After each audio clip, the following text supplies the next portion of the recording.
Omen podcast time. Well, that's right. Binford Tools is proud to present a Santa Claus's podcast. My name is Adam Yell, my co-host Jordan. Hi, Jordan.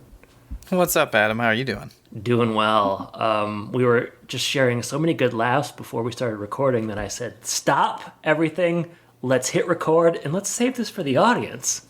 Yeah, we used to joke about like recording that stuff and giving it out as outtakes and stuff. Yeah. Remember that?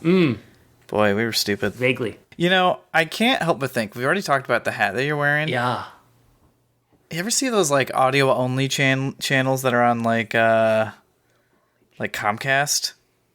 Okay. No, do you mean like music channels? Yeah, music channels. Audio only. Interesting. Okay. I'm the only person who's ever said that. Talking to Benjamin Franklin here. I'm pretty sure that's the logo that's on your hat. I know you told me it was something different before. Okay. This is interesting. This must be one of those I don't know if I said this in the pod, but this logo is Eastside Movement Co., Anthony Rosito, physical therapy business. It's also pretty much the same one a local coffee shop uses up the street. I've watched the Santa Clauses there before. It's called Collectivo. And now you're telling me that it's somewhere else? Yeah, Comcast audio-only channels. Whoa! So somebody just went to Canva and just put this on everything. I'm gonna have to tell Anthony. This is just it's too. He's gonna be widespread. very disappointed. Very disappointed. I mean, it's a fine line between brand recognition and straight up ubiquity, Jordan. I've said that 1,000 times. A million times. He's in danger of becoming Kleenex. You know the problem that Kleenex had? They were worried about getting their trademark taken away because nobody was calling it tissue paper. No, or tissues. They were just calling it Kleenex. Anyways. Same thing with this logo. Band-Aid. Band-Aid? Q-tip? Q-tip. Wow. And Cotton swab? Yeah, we're kind of the first people to say something like this, so we're sort of breaking ground. Now, when I said, I put out the bat signal to you, and I said, I texted you 3 letters, and they are BSB. And you said you knew exactly what I meant. And what did I mean, Jordan? You said bring some banter, and I thought for about, 5 minutes, I ran through a couple different ideas of what I could do. I, thought through the BuzzFeed quizzes that we like to do. But I went to a well that has been really familiar to us this season. Okay. And that's the Bronner's well. So let's continue with episode 4 of Bronner's. Mo Bronner's. Mo problems. I can't believe it. Wow. I mean, just to peek behind the curtain, you do all the technical stuff for us, Jordan. So sure. I generally take it upon myself to try to put some thought into what we'll talk about at the start of the show. I'd say most episodes I have some sort of an idea, but I was... Yeah, it's an 80-20 split, probably. I was tapped, especially with this Santa Claus show. I had nothing. So I said, bring some banter. And here you are bringing us something we've talked about 3 times before, but I can't wait to get into it again. Here's the thing. Yeah.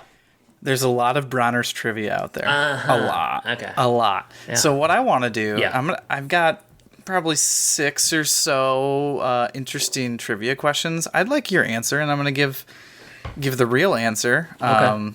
Presuming that you don't get them all right, which you might. You're a clever fellow. I hope if I get this wrong, is my Michigan card going to be revoked?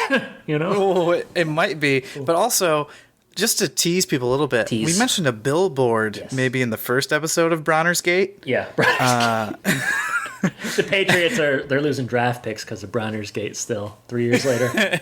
And I've got something to tease that out a little bit more about how many billboards they've got around this country. Jordan, I'm putty and I'm in your hands, so why don't you just mold me in the shape of a nice Christmas tree and let's just get going. Well, every good trivia quiz starts with the beginning. Yeah. And the beginning question is, when did it open? Okay. Is this multiple choice or do you just want a year? Just a year. Oh, okay. Well, you know what? I'll give you a couple options. Thank you. All right, 1880s. Okay. 1920s. 1940s. 1960s. Okay. I'm going to say 1940s. Very good. 1945 most specifically, but well done. So this is like we're back from World War II and someone's like, I gotta open this Christmas shop. Now's the time. Time to do it. Yeah, they've had like 5 different expansions and stuff too. It's pretty wild. The economy is good. We're making babies, and god darn it, I'm opening Bronner's finally. Yeah. Well, and to this point, just one more. I just want to say one more thing. Alt title for the baby boomer generation, the Bronner boomer generation. The Bronner boomer generation. Okay. All right. Back to your quiz. Only in the thumb of Michigan, maybe. Yeah, sure. Bronner's. This is just a statement, but then there's a question after this. It's the world's largest Christmas store. Yeah. How big is it, Adam? Okay. Yeah. I'm gonna give you some options. Yeah. Okay. Yeah. Does it? And everything's measured in football fields because we're in America. Yes. So we're gonna go by football fields. That's helpful because I used to play football, so that's how I think about things.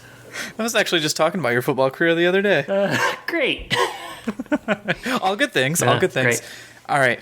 Is it half of a football field? Is it closer to 2 football fields, or is it closer to 5 football fields? 5. It's 1.7 football fields of shopping. Really? That seems small. Yeah. Okay. Well, that's just the indoor. Yeah. If you wanted to talk about the landscape grounds, it's about 27 acres or 5.5 football fields. So that's what I was thinking. So I'm actually right on that one. Yeah, I'll give you at least half credit. Okay, How cool. about that? Thanks. All right. About how much electricity do they use per day? Gosh. Speaking of Thomas Edison. Is it about 600 a day? In 600 watts or what? What are we talking about? Dollars. Sorry, we're talking about money. Dollar bills, y'all. Oh, how much does it cost? Okay, got it. Sure. Yeah. How much does the electrical bill cost per day? About 600. Okay. About 300. About 1,000. Okay, it's not 1,000 because you had to think about that one. So I'm going to say, oh boy, I'll say 600. That's some good test taking skills right there. Thank you. It's 650. Okay, great. Yeah. That's good. All right. We've got 2 more questions. How many people visit per year? Ooh. Yeah. And then specifically, they have data about how many motor coaches come a year. Yeah. I won't make you guess that. The motor coach thing is what I'm most interested in. All right. Is it 500,000? Is it 2 million? Is it 6 million? Okay. 6 seems high. I'll say 2 million. Yeah, that's right. Okay. 2 million. 2,000 motor coach groups a year. And just I know this, but just for the audience, motor coach groups, what would that mean? I think it's just a big motor coach coming through. That kind of reminds me of a mutual friend of ours. This is apropos of nothing. His wife has a Mini Cooper, and they were part of a big, I call it a motor coach thing, where they drove Mini Coopers across the Mackinac Bridge last summer. Wow. And who is this mutual friend? And I said to this person, "Isn't it funny the things that you end up doing as an adult?" Imagine telling that to us in high school. Who is this friend? I need to know. You live with him. Okay. All right. Fair enough. Last question. How many people work at Bronner's? Yeah. This is like this is a trick question because it's elves mostly. Right? Yeah. But there's only I'll one answer. person. Yeah, Santa Claus. Right. All right. Is it 700? Is it 1,000? Okay. Is it 1,500? Oh boy, I'm gonna say 700. Wow, I think you aced that quiz. This is one of my better showings, and it helped that I was just there, so I had context for everything. You wouldn't want to go into Bronner's trivia cold. No, I would have gotten them all wrong. You'd have been like, "What kind of store is it?" I'd have been like, "I don't know, Halloween." It sucked. Is it a Spirit Halloween store? I wish. I was also on one of those a couple months ago. All right, I've got 2 final pieces of trivia. No questions involved. Okay. Bronner's has more than 60 billboards. The most distant is the one I referenced on I-75 near Ocala, Florida, north of Disney World. Yeah. I mean, it almost feels like our whole lives have been building up to this conversation. It's true. Yeah. I would have never guessed when I was just eating fried chicken at Zender's that someday Bronner's would be so important. Yeah. Okay, so Ocala. Nice. Yeah, and the last one of your very favorite movie stars, John Wayne, he ordered a Santa suit from Bronner's by telephone, and they have the exact date, on December 15th, 1976. That's funny. Hey, Pilgrim. Yeah. Oh, boy. I wonder what he used that for. Oh, that's a good question. It didn't come up in the research. Well, you can figure that out for next week. Bronners.com withheld that information. Yeah. Oh, well, boy. Well, I've hardly ever had so much fun in my whole life as I just did. So if we could possibly do 2 more pieces of Bronner's information in the next 2 episodes, we'd make it a record. Yeah, I'm gonna come up with. Yeah, we'll come up with something. Don't worry. I mean, this is just too good of a thread to. Now it's a challenge, really. Yeah. Wow. Okay. Great. Well, and just like Bronner's is a challenge, let's talk about a challenging episode, or I guess before that, maybe a challenging book. Yeah. I didn't necessarily have anything prepared, but in the interest of keeping up bits, I guess I'm just gonna have you go ahead and cue those grunts. Sure, it's all safe to me. Oh, no. Now it's time for Bits of Wisdom. Why do men like tools and stuff? Lots of men think it's social imprinting. I think they mean that schools make boys go to shop class and the effects are permanent. I'd rather have been in home economics, though. I've yet to meet a woman who took that class who can discuss international monetary funds and World Bank theory with me, much less know what it really means to be economical. I'm going to just pause right there because I don't like where this one's going. I was gonna say that's what happens when you don't come prepared. When I read women in this book, I usually just stop because I know what's gonna follow isn't gonna be great. I guess that's the one you didn't highlight. I didn't highlight. I just opened it. This has been your bit of wisdom. So that's on me. I was so checked out with you doing the BSB. I didn't even prepare bits of wisdom. But I think honestly, that's in keeping with the rest of the book, what I just read. So it's valuable. It's not too far. Yeah. What are you gonna do? I mean, you only can do so many bits of wisdom that don't hit that area. So. Right. Yep. All right. Well, 2 for 2 so far. So we might as well move on to our next main event, which is Miracle on Dead Creek Road. Yeah. This one was written by Katie Colleton and Katie O'Brien, which confused me because the director is Katie Locke O'Brien, and they seem to be different people. So, wow, a lot of Katies. A lot of Katies. This is the episode of Katie's. Katie, the 2 Katie writers were actresses from the TV show Teachers, and they co-wrote the Successes Clause from season 1. Okay. And I think Katie Locke O'Brien has directed every episode so far. So maybe she's doing all 6. I'm not sure. So Teachers, is that that's like the precursor to Abbott Elementary? Like probably, teachers, or AP teachers Bio walked, or something. Teachers walked so that Abbott Elementary could run, maybe. I don't know. Or fly. Yeah, I almost would like to have these Katies on just so they could kind of answer for what they've done here. But we can talk about it later. Maybe not the director, but the writer specifically. They skip town after this one, so you'll never catch them. Yeah, they're up in the North Pole. And this episode aired November 22nd, 2023. And that's pretty recent. You'd think so, wouldn't you? Yeah. Alternative title time. I really struggled to come up with 3. I was going to say the same thing. I felt like we'd been doing pretty well this season, and that's where it ended for me. So yeah, well, here we are. How many did you end up writing? Oh, I still got 5, but the naturally. quality's bad. Okay, well, go ahead then. All right, I'll start with this. It's a Metallica song, and it's "Enter Sandman." Yeah, I have a Sandman one. Okay. Which I believe one of their vinyl is named "The Sandman Cometh." Okay. So there you go. Is it really? I'm pretty sure. Cool.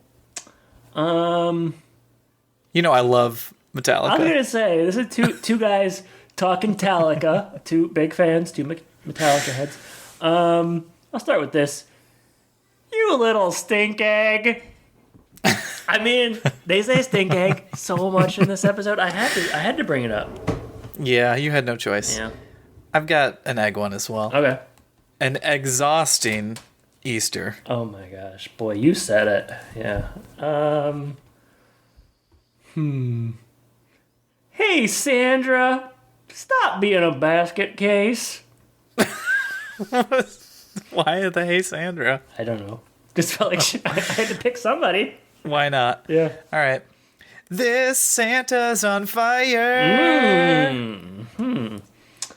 Okay. This is a reference to a certain kind of ice cream, or it's an allusion to the ice cream that's in Santopolis. So this is the Never Laughing television comedy. Yikes. Yeah. And you got one more, right? Sure do. TED Talk, more like sled talk. I like that. Best for last. I knew it. I knew what I had there. Yeah. All right. Well, that's good. Okay, here we go. Get into it, you little stink egg. I'm telling you.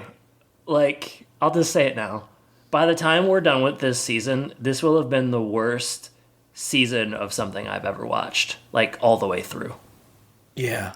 I think you're right. Yeah. This was, I'm not going to say it for overall thoughts, I guess. Whatever limited goodwill the last episode built up, this one really lost me again. They immediately put stink eggs all over it. There's a lot of stink eggs. I think maybe if there's a season 3, we just don't do it. I was thinking that too. I was like, we should have just done freaking Kid Nation or something, you know? Well, we did Kid Nation once. Why not do it again? I know, but we could have done all the episodes. Pod Nation? Who says no? Who says no? All right. North Pole. Noel's having a stress test. He's going to explode. I forgot he was the head elf because they've barely talked about him. But yeah, he's head elf. They mentioned that here, and he's struggling. And Mrs. Claus comes and shares that there's, if he thought he had problems before, there's even more problems because now we have to put on Easter. Yeah. And I guess this is the thread that they can't fix the Easter bunny. So. Yeah.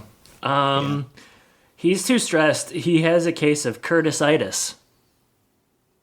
Curtisitis. Yeah. That's a reference. That is what the doctor says he has, Curtisitis, and it's a reference to Curtis from the previous films. Curtis from the first one? Yeah. Was he stressed out? Yeah, I mean, he was always mad. I don't know. From the third one, he's always mad. And they said that Curtisitis causes you to, like, explode. Like, your head explodes. So yeah, the idea is that Curtis from Santa Claus 3, like, his head exploded. Kind of grim. Yeah, I guess if you're reading into it that way, I guess that's what happened. I don't know how else to read into it, Jordan, other than what they are outwardly saying. Yeah, he has to wear a heart monitor, and he faints about the Easter news. They say, like, in this first scene, they say, like, we're doing Easter. I didn't necessarily know what that meant, but very quickly I found out. What do you think it meant? I didn't know.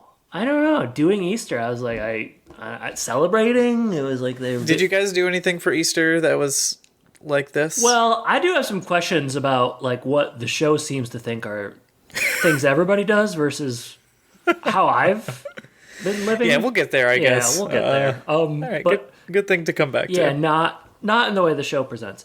Santopolis, great news. Fluffy's back. I guess I was happy about that. I mean, what can it hurt? You know, I'll take a familiar face. I need something fluffy at this point. He shows he's back. Mad Santa shows him his magic that he's acquired. They talk briefly about their plan, about Mad Santa's plan to trap Scott. And his idea is to turn Santopolis into like a Christmas spectacle. Which I guess they're gonna. I don't necessarily know the ins and outs of the plan, but is the idea that he's going to turn into such a spectacle that the real Santa is going to have to visit because he's going to notice all the Christmas magic? Is that the idea? I guess. Yeah, I think it's to draw. And they mentioned last episode they have to draw him from North Pole. So I guess that's how you do it. I guess. You could have just went to Bronner's. Yeah, I mean, Santopolis is really just a poor man's Bronner's. Poor man's, yeah. Chris loves this idea, of course, because he was worried about the place being shut down. Yeah, they give like a real arbitrary kind of like, oh, that's crazy because my dad was going to sell it next week. It's like, okay, sure. Yeah, they did have that one scene where the dad was like, don't we? Okay. We all love that scene with the dad. Yes, an arbitrary. Remember that 5-second scene that they had? Oh man, when that dad, oh wow, that was like, is he gonna lose this place? It's his life's work. I was worried. Yeah. Yeah. You know who else is worried? Olga. Well, I'm thinking at the next scene when there's a meeting of the elves and they learn they have to do Easter. They're pretty upset. They freak out. I was confused because there was a lot of conversation about how Jesus relates to the Easter Bunny, which it raises a lot of questions for me. That's all I'm going to say. I thought in a show that seems like, yeah, I thought that was a weird angle for this show because everything's so like smoothed out, and I don't know. I feel like these Disney Plus shows to me seem like they're really trying hard not to say anything that could possibly offend anybody. So I thought the Jesus stuff was peculiar, not offensive, but just noteworthy. No, it was interesting. Yeah. I was surprised to find it in the dialogue as much as they did for the 10-second span there. Indeed. So yeah. That was interesting. Noel he's got that device on him, and things are spitting pretty fast there, so he better cool it or his head's gonna explode, as you mentioned. And Curtis-itis.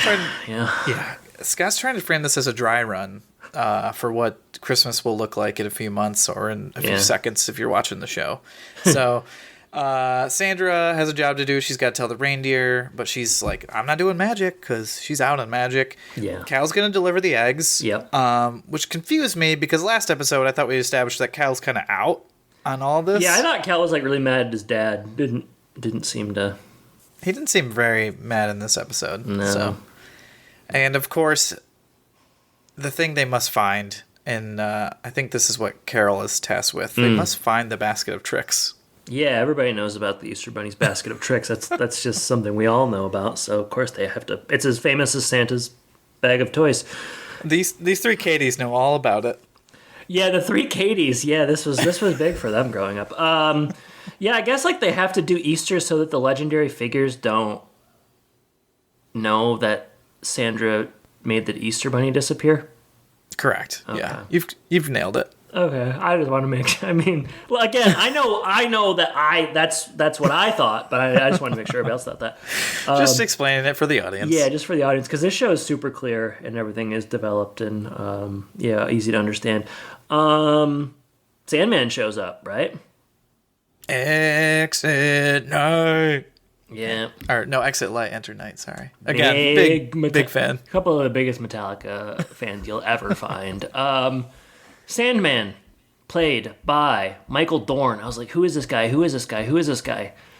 He plays Worf in the Star Trek TNG, and I have started watching that in the last year because Sam likes it, and Worf's a great character on Star Trek. I wouldn't say that I loved the Sandman character in this show, but he specifically has 179 credits to his name, so that's a handful. And yeah, it's a lot of Star Trek Worf and then the movies, but specifically of late, Dogs in Space, Dota Dragon's Blood, Unbelievable, and one of your favorites, The Lion Guard. Yeah, where he plays. Oh, I do like the Lion Guard. Where he plays Boo Boo. Yeah, I know. I'm getting better at predicting these because they're more contemporary, I guess. So. Yeah. Kion and his friends. I know all about them.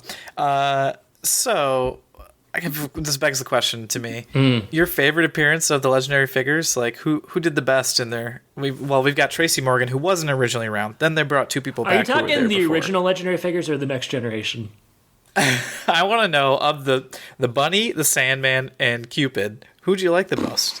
Man, it's like asking me how to. It's a poo-poo platter. Choose my own death. I'll just put it out there. I think I like the Sandman the best.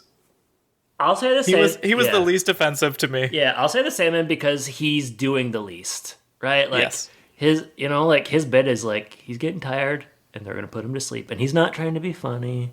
The Pollock thing was okay. It just went on too long. Those baby arms really freaked you out too.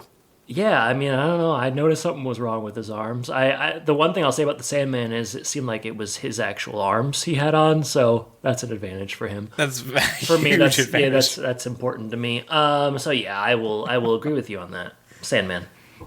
He's coming to do a preliminary review of Cal. I think we mentioned this. Yeah. He has like 3 months to figure it out. So he's checking in.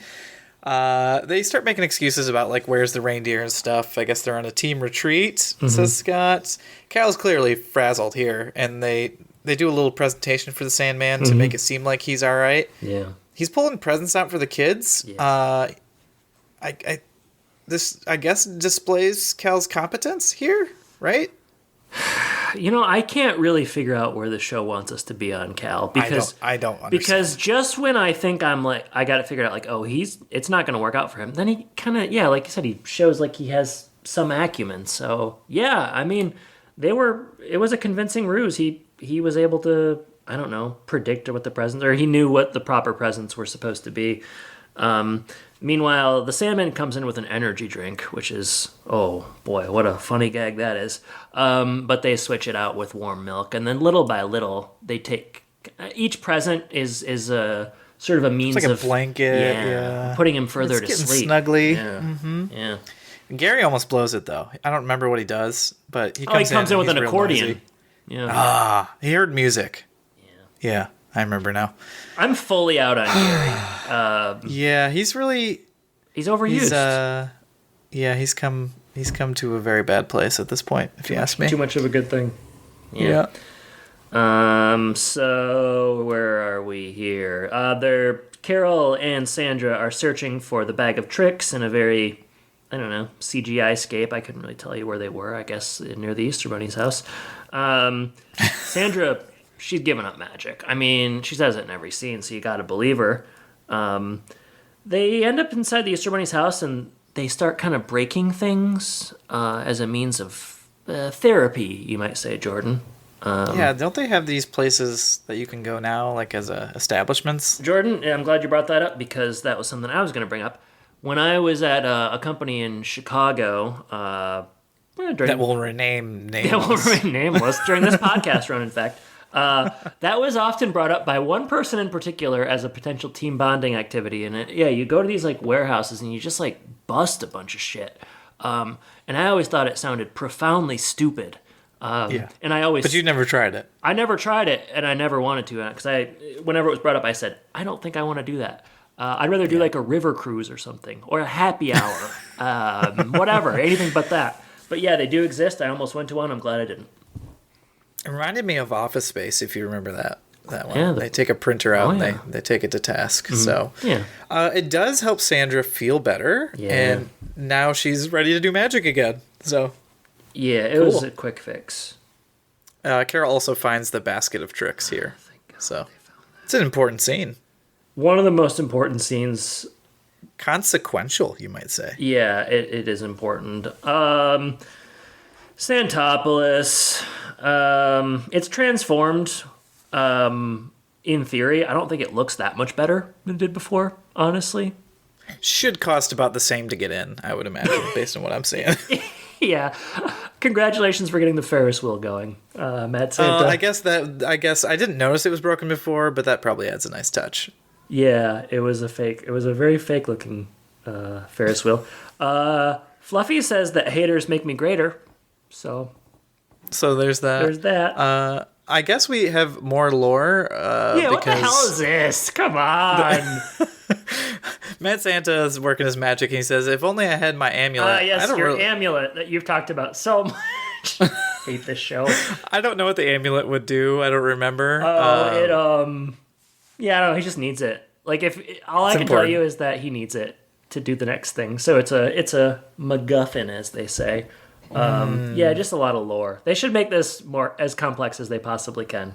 A show about Santa Claus. I've forgotten all the things that Mad Santa requires. But, Mad Santa. I think the maddest part about him is all the things he needs in order to like achieve anything. Like everything has to be perfect. There's a lot of excuses. Like I'd be better if I had this. Because he's scared of Santa, which is what he told Olga in confidence. Show me that scene. I want to see that.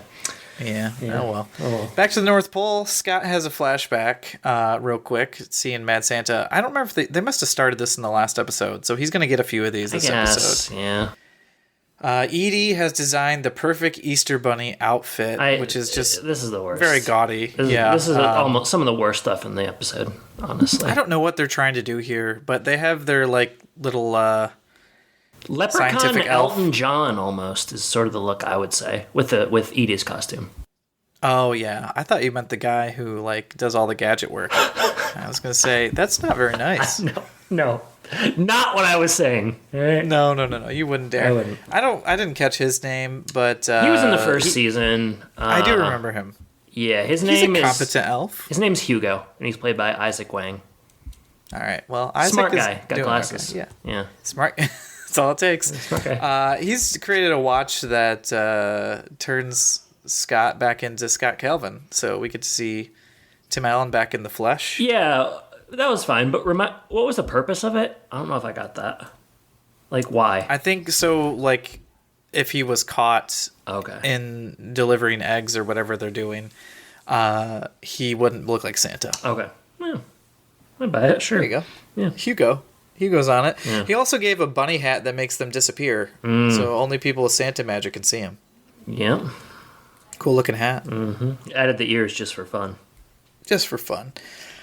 Just like this whole season, just for fun. A Harry Potter call. He wants his cloak back. Yeah. You want me to leave that in? Yeah, of course. It's good. Okay, cool. All right. Let's go to the control room. Things are off the charts. I don't know what they are, but it seems like there's magic registering in America again. Yeah. Yeah. That's it, right? Sonar registering Santa magic. Never melted. I got it. Oh yeah, you got it. We're good. All right, I'm just catching up on my notes. You didn't like my rendition? Just wanted to make sure you didn't miss anything.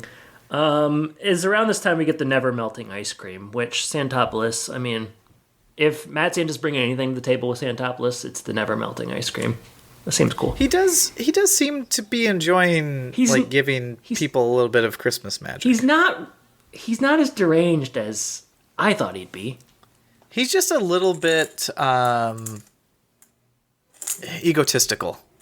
Yeah. I mean, you could say the same thing about Scott. Yeah. Is Magnus Antis really that bad? You know how it's like to be the president, you have to I don't know. You have to have a certain amount of arrogance or whatever to be a politician because you think, oh, people, I should be in charge. It's kind of the same thing with Santa. Maybe you have to have a certain ego. Yeah. Huh. Did you want to get more into politics or should we? Yeah, who are you voting for next year? Yeah, Santa!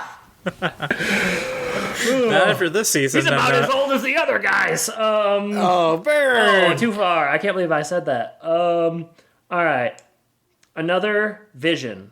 So this vision thing, I don't think they had set up before, but it's just brief flashes of Mad Santa to Scott. Sandman wakes up, and he's not really sure what happened, but to sort of save face, he acts as if he did see what happened and it went well, and essentially Cal has scammed his way past the first test. Hooray! Yeah, and Sandman's out of there after that. So. He's like, I gotta go. I'm tired. The elves confer about Mad Santa. They are put it up to a vote. They're not going to tell Scott. This has been just plot contrivance the whole season. The fact that they don't want him to know. Cal and Scott have shared dreams, or maybe he remembers the song. I'm not sure what that note means. I'll let you step in here. It's a complex show. It's getting more and more complex. He tells Cal about his daydreams. Ah, yes. And then Noel knows the song that he's been singing, and Scott's like, "How do you know that song?" Okay. And the elves are being suspicious at this point. Carol comes in. Is the idea that Mad Santa sang that song years before? Yeah, but back when he ran things and everything was so jovial, Okay, yeah. Before the coup. Yeah. And they. Carol comes in to kind of break things up real quick. She found the eggs, and it's excuse my pun here, but time to hop to it. They say that quite a bit. Yeah. There is some more business over the costume as well. Just fighting over what they should wear as they deliver the eggs. Yeah, that's pretty good stuff. That's good. Yeah, it's good. I mean, when you have something like that, you got to circle back on it. You definitely do. So let's circle back to Santopoulos, where Chris is doing theater. Stage theater, I guess. I thought you might appreciate this line. No, you didn't like it? At least it's not improv? Yeah. Oh, hit too close to home, probably. Yeah, it was okay. This show is already, it's already pushing it enough, but they're going to take shots at improv. Somebody did say something about fluffy, so they slipped that in there from the audience. Oh yeah, just another subtle thing the show's trying to do. Just lots of hidden references, Easter eggs, if you would. Hey, good episode. They should. I mean, of all the jokes to make, they should be making that one. You know, they might have. There's just so many we don't even remember. Yeah. Mad Santa takes the stage and does some actual magic, and the crowd likes that. There's like presents under their seats. It's exactly what they want. Is this present under the seat thing? Now I associate that with Oprah. Yeah, you get a car and you get a car. And yeah, did she kind of invent that, as far as you know? Is that her thing? I am kind of the expert on Oprah, so I'm glad you came to me. Is she the first person who? I mean, like, that's kind of one of her legacies, as far as I'm concerned. Yeah, like the talk show. Type of thing. Yeah, I suppose so. But take what we're saying with a grain of salt. I mean, who else are you gonna go to for this kind of information? There's a question here at the end where like Olga seems to be missing. I don't think anything ever comes of that, does it? It's just so they can set up a joke that Chris thinks he's been talking to Olga, but it's just some random like child. Yeah, it wasn't worth it, was it? No, but Chris wishes that he was on stage. Well, he was just a minute ago. But he wishes he was back up there, he says. All right, so we leave Santopolis and we head to the delivery of the Easter baskets and their hiding eggs. I guess this is probably where we should circle back to what did your family do for Easter? Was it hiding eggs around the house? See, I don't know about this egg thing at all. When I was, I mean, I know about Easter egg hunts, right? Like that's a big thing. Yeah, right. Yeah, I that I know about. But like this thing where it's almost like Christmas night and they're hiding eggs. I'll tell you what I did first, and then I have some questions about what this show thinks people do. When I was young, my parents would hide like Easter baskets, and then my sister and I would look for them around the house. Okay. And it'd be sort of like a hotter, colder kind of system. Okay. Yeah, I don't know that there was any hiding besides like an Easter egg hunt that we did. Mm-hmm. But I do remember like we had like the fireplace mantle or whatever, and there was like a little step there, and there would just be baskets there with a couple small gifts. So I don't know that anyone thought the Easter Bunny was delivering them, but there were baskets. See, I mean, I think that was the Easter. It's like Santa Light, kind of, where it's like, yeah, the Easter Bunny, what's he gonna like? I think the idea was the Easter Bunny was delivering these baskets. Now, did I ever really believe that? I don't know, but I did like the baseball MLB preview magazine that came in every Easter basket, because then I could know about the transactions. You can't look a gift horse like that in the mouth. I'm not gonna question that. So, in terms of what is happening in this show, though, like, what sort of tradition are they positing people do? Like, in terms of they hide these eggs sort of throughout the house? Is that, and then you find them? Yeah, it must be. I don't know what's in them. They didn't mention that at all. Well, I think that so the stink eggs come into play where I think if somebody finds them, like while they're delivering, they throw the stink eggs to help get out of there. Grenade, kind of. But why is there so many? They get caught a lot because everybody knows to hide for Santa, but nobody knows to hide for the Easter Bunny. Casually walk by, see the Easter Bunny. So like they're doing this, and they seem like it's been pretty successful. They're using the invisibility ears, and come to find out, Cal's been hiding the stink eggs in all the houses, Jordan. Oh, Cal. Yeah, so just when we thought he'd make a good Santa someday. Yeah, he's kind of bad at everything, I feel like. So they have to then circle back and replace the stink eggs with normal eggs? Yep. They got to find all the stink eggs, replace them. I guess they pull it off. It worked out pretty quickly. I thought they were setting up something a little more complex. They did not. No. But they must be close to Mad Santa because he senses them. They're conveniently in Chicago a lot, I would say. Well, that makes sense, I guess.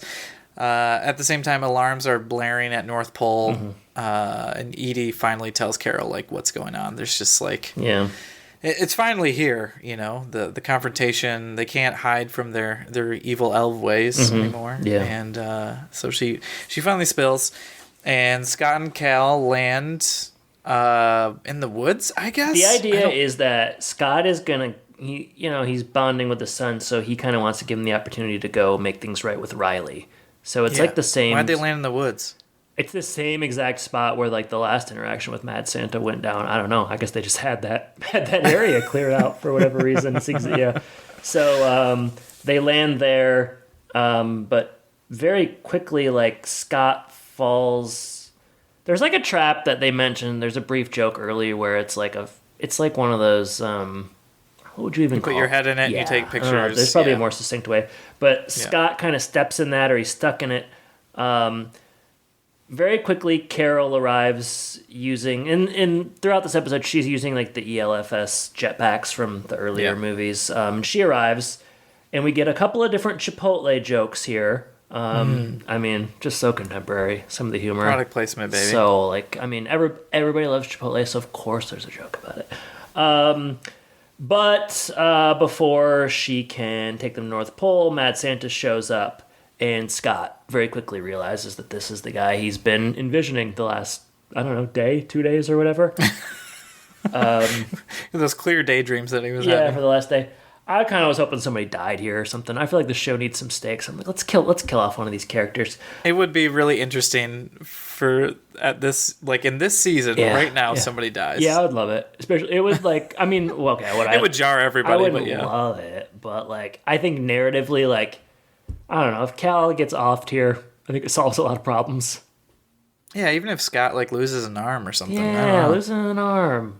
Happened to what's his face in Star Wars. That couldn't happen to Scott. Don't spoil it for other people. Sorry.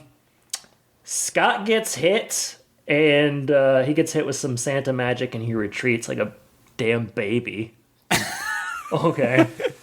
I thought something might happen. Not very when he dignified. got hit. He just runs away.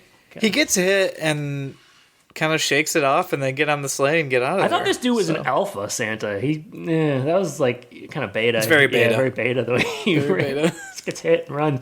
I mean, and that's roll credits fade to black. That was not an especially dignified final. Just seeing like Tim Allen kind of shuffle off in pain. Guess I'm hurting. Ouchie. Roll credits fade to black on Miracle on Dead Creek Road, which I guess is where Santopolis is. They don't ever say They that. don't talk about it, but that's got to be Dead Creek Road. AKA TED Talk, more like Sled Talk. Oh boy, Jordan. Worst of the season? I guess. I mean, I don't know. It doesn't matter. They're all bad. Yeah, I don't. It's hard to compare at this point. I'm not enjoying anything about this. So I'm not even going to do highs because there's nothing I like. At the end, I was hoping for like a lunchroom where it went fight. That's all I want at this point. Like, let's do the showdown. Yeah, the show is like, it's amazing that we're gonna have 2 episodes left when all we have to do is have a showdown. Yeah, I mean, there's just I keep saying it.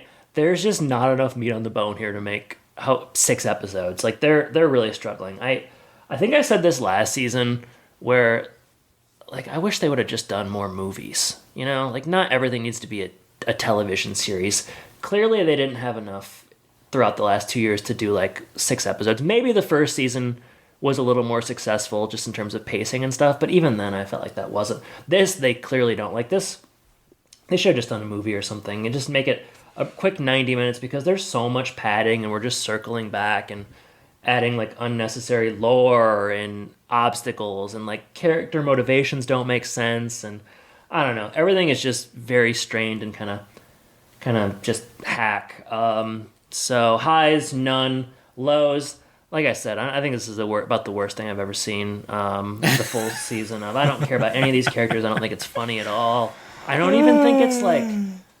I don't even think it does like the really basic, easy nostalgia stuff. I think they did that episode in the first season with Bernard, and that was like kind of it. And that was probably what everybody liked. If nothing else, I don't even like the... I think like Legacy sequel stuff is pretty lazy and lame, and I don't love that either, but I would rather watch them just like reference the good stuff in the first film than whatever crap they're trying to do here. So lows, I don't know. This show's just bad, so. Yeah, I'm not going to say anything else really about it. You already mentioned everything. I don't know. Yeah. It's just not. It's gonna be rough to watch the last two, but I guess we'll get some sort of confrontation. I bet the confrontation is very anticlimactic. I mean, I just can't imagine this show pulling off, anything that would impress us at this point. So it would be funny if like the last two episodes were amazing. Somehow turn it around. Yeah, I mean, like, I'm just trying to think if there's anything they could do at this point to rebound that I would enjoy. I mean, maybe if they brought back Judge Reinhold, maybe. Oh, yeah. Like, why haven't they done that? What if Judge Reinhold has the amulet? Oh, I mean, if they could get Judge Reinhold in this, I would look back a little bit. I mean, I'm still going to say this is about the worst thing I've ever seen, but I would look back a little more fondly at this season. There will be like three things you remember about the first season, right? Like you remember the encounter with Charlie in Florida. Of course. You remember Bernard. Of course. And you remember the episode where they were doing like all of the previous Santas, right? Yeah. Those are the Yuleverse of Madness or whatever. Yeah, something like that. We just need one thing to remember here. Yeah, I'm just looking for one thing. And just you can't tell me Judge Reinhold won't do it. He's about to be in a Beverly Hills Cop movie. He'll circle back. Oh, they are? They're doing that again? Yeah. Oh, boy. Yeah. Okay, well, got anything on social? Actually did a micro poll about an hour ago, and I said What's a micro poll? It's a poll that people only have an hour to answer. Okay.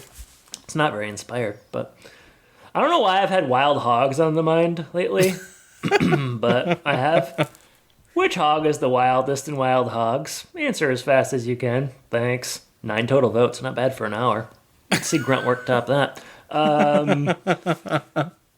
Okay, 9 total votes. 0% said Martin Lawrence. Oof, okay, guys. Ouch. Yeah, seriously. 22.2% said William H. Macy.